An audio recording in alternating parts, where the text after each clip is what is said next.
नमस्ते। हमेशा खुश रहो बिटिया। Ayurveda science Ashtanga Hridaya session digital 2 Jyoti Vidyapeeth women's university Jaipur.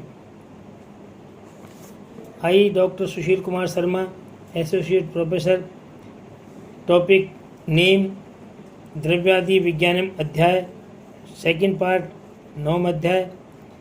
इसमें अब तक रस गुण वीर्य के बारे में बताया गया है। अब इसमें विपाक के बारे में वर्णन किया जा रहा है, उसको ज़रा ध्यान से सुने। बहुत ही मोस्ट होता है विपाक, उसके बारे में सुने। विपाक का लक्षण, विपाक का लक्षण में बताया इन्होंने कि जाठरे अग्निनाम योगाध्य उदिति रसांतरम रसानाम परिणामांते स विपाक इति स्मृत है। इसको याद करना है सबको।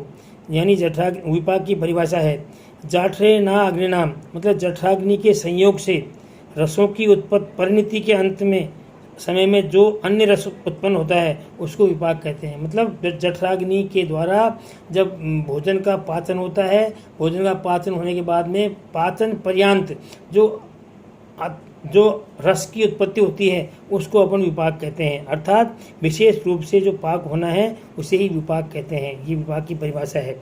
रसों का विपाक किसे कहेंगे आगे कि स्वादु पटुश्च मधुर अम्लो अम्लम पच्यते रसे तिक्तोष्ण कषाय का कषायाणाम विपाकम प्रायश कटु। मतलब विपाक जिन्होंने 3 प्रकार के विपाक बताया है।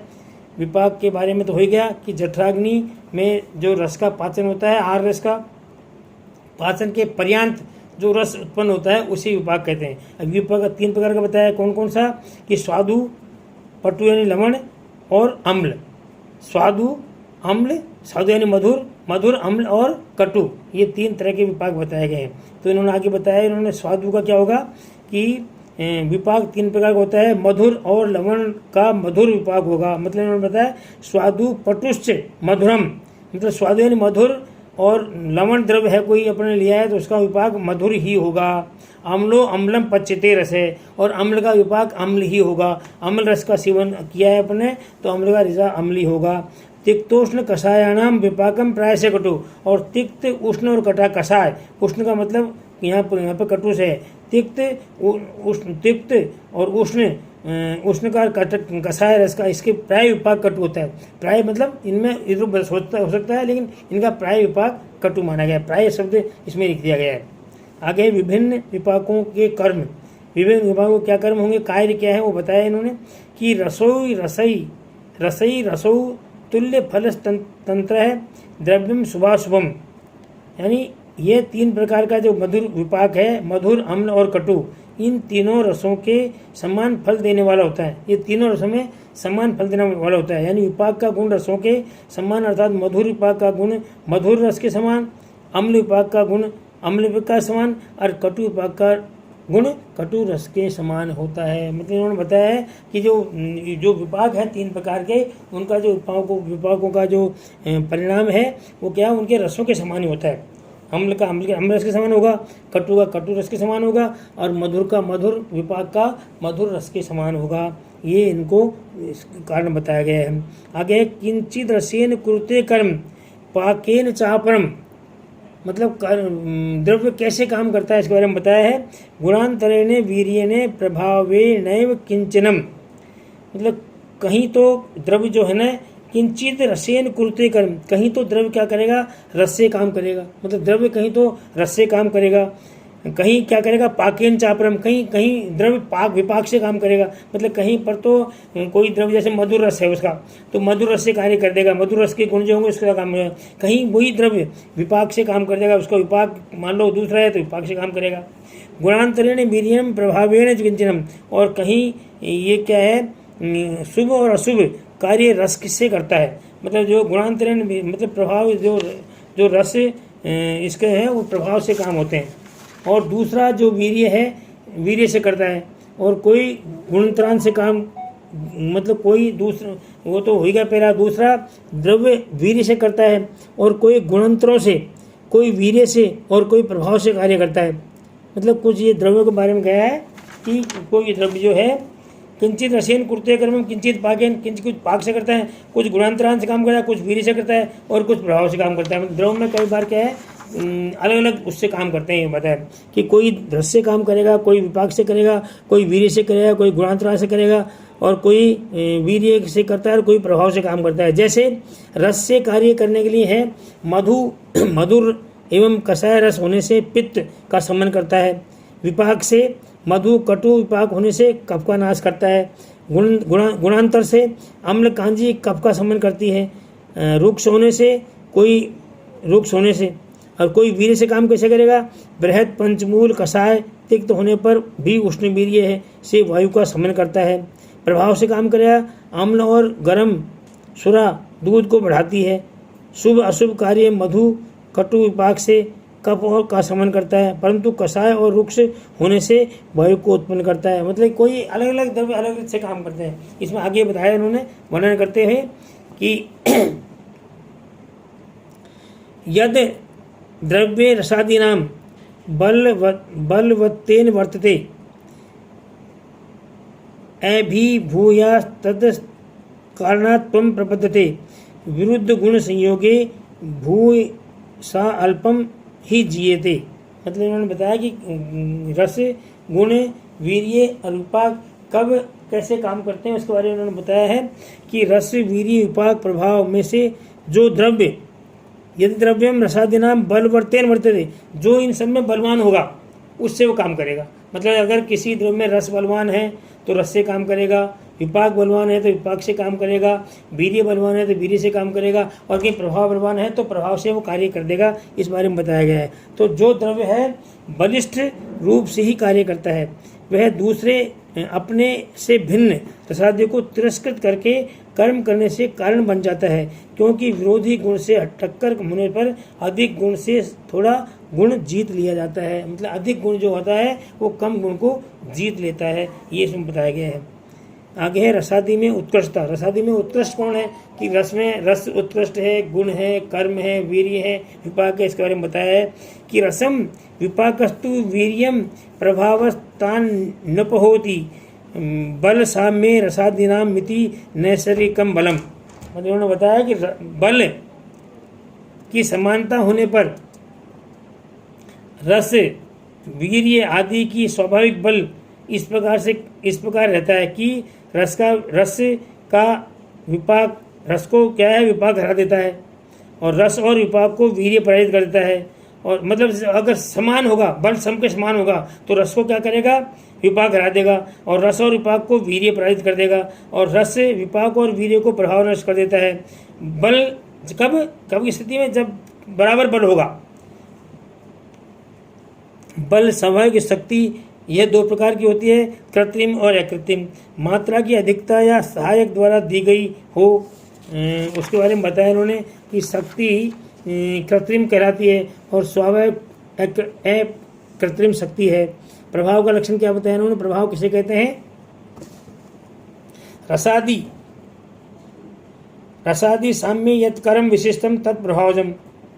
मतलब रस आदि साम्य, रस आदि सब समान है। रस आदि का मतलब रस से गुण वीर्य विपाक सब समान है। और यत् कर्म विशिष्टम, और अगर काम कुछ अलग कर रहा है तो वो किससे हो रहा है? प्रभाव से कर रहा है। ये बताया इन्होंने कि रस से गुण वीर्य विपाक तो बिल्कुल ठीक है, लेकिन फिर भी वो काम कुछ और ही कर रहा है, तो वहाँ क्या प्रभाव से काम किया है उसने।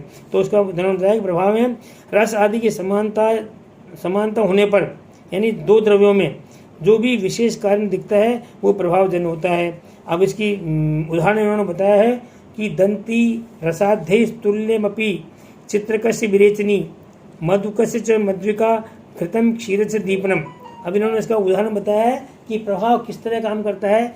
रस गुण वीर्य विपाक समान है फिर भी प्रभाव काम कर रहा है। उसका उदाहरण इन्होंने बताया है कि दंती यानी जमालगोटा। दंती एक औषधि का नाम है, जमालगोटा भी कहते हैं उसको।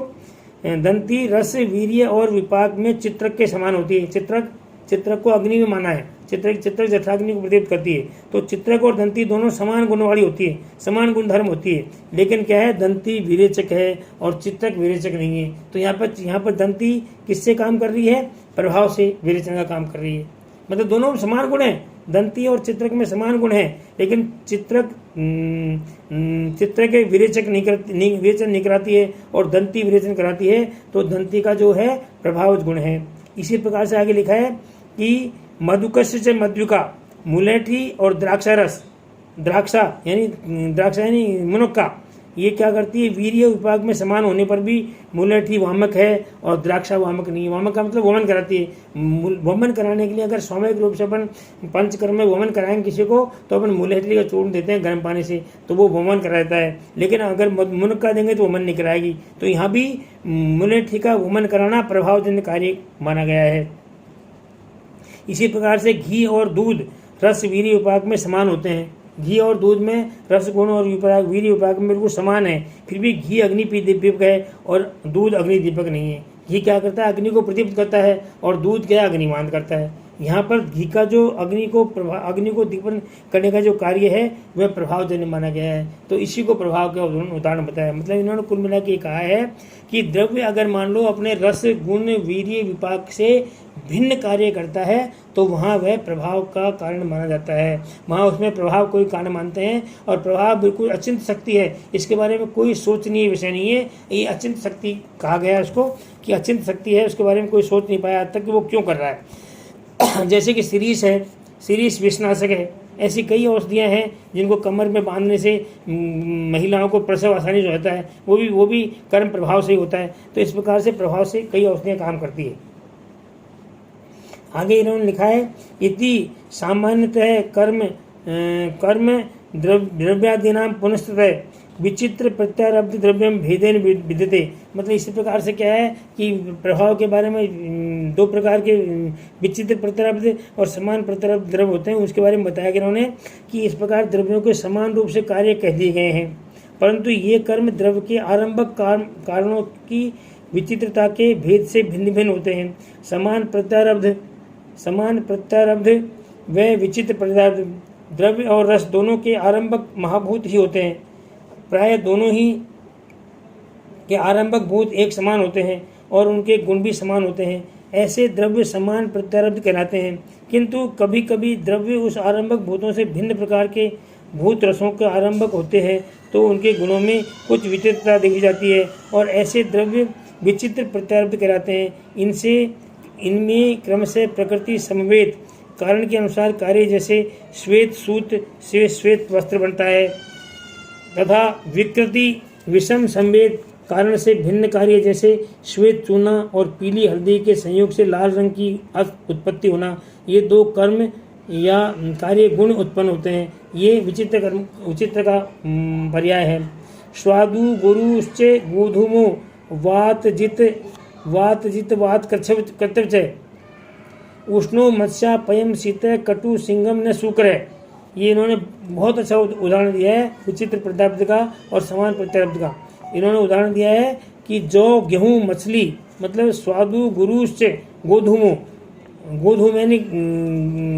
गोधूमेनी वो गेहूँ, और बताया उन्होंने मछली को जौ गेहूँ मछली और दूध सिंग और शुकर, ये मधुर और गुरु गुण के समान होने पर भी विचित्र प्रत्यारब्ध होने से, आरंभक कारणों की विचित्रता होने से जौ वात कारक तथा मछलियाँ उष्णवीरी होती है तथा सिंह का मांस मधुर से भिन्न कटु विपाक होता है, किंतु सुअर का कटु विपाक न होकर मधुर विपाक ही होता है। जौ का स्वाद मधुर रस और गुरु होने से वात सामक होना चाहिए, न कि वात कारक। इसी प्रकार मछलियाँ को मधुर और गुरु होने से शीतवीर्य होना चाहिए, किंतु वह उष्णवीर्य हैं। स्वादु यानी मधुर रस गुरु होने से सिंह के मांस का विपाक मधुर होना चाहिए, किंतु वह कटु विपाक है। ये विचित्र प्रत्यारब्ध इन द्रव्यों के आरंभक महाभूतों के संयोग की विचित्रता के कारण ही होता है। इति नवम अध्याय। इस प्रकार से इस लेक्चर में मान लो आप कोई समस्या हो तो इस समस्या के बारे में शंका का समाधान किया जाएगा, पूछ लेना तो बता देंगे। This session provided by Digital Vision 2 Jyoti Vidyapith Women's University. I hope you have any query. Please mention comment box. I will resolve it. Thank you.